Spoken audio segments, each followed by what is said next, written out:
হাফিজুর রহমান রে কত গালি দাও, কিন্তু কলিজাটা দিয়ে বলতেছি বাবা রাগ করিস না, আসলেই তো আমি গালি পাওয়ার যোগ্য রে বাবা।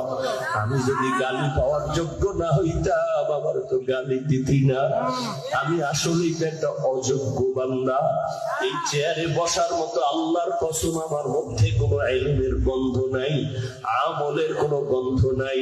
মাঝে মাঝে একা একা ভাবি যে আল্লাহ করে এই চেয়ারে কেন বসেছে। এক সাগর পাড়ি দিয়ে এখানে আসছি, আমি আর এক সাগর পাড়ের সন্তান রে বাবা। এই মানুষগুলো কেন আসছে তাও আমি বুঝি না, অথচ আমার কথায় কোনো কিছুই নাই, আমার ইলম নাই, আমল নাই, কেন আসছে তাও জানি না।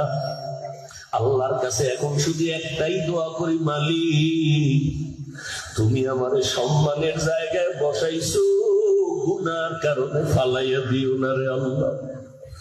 সম্মানের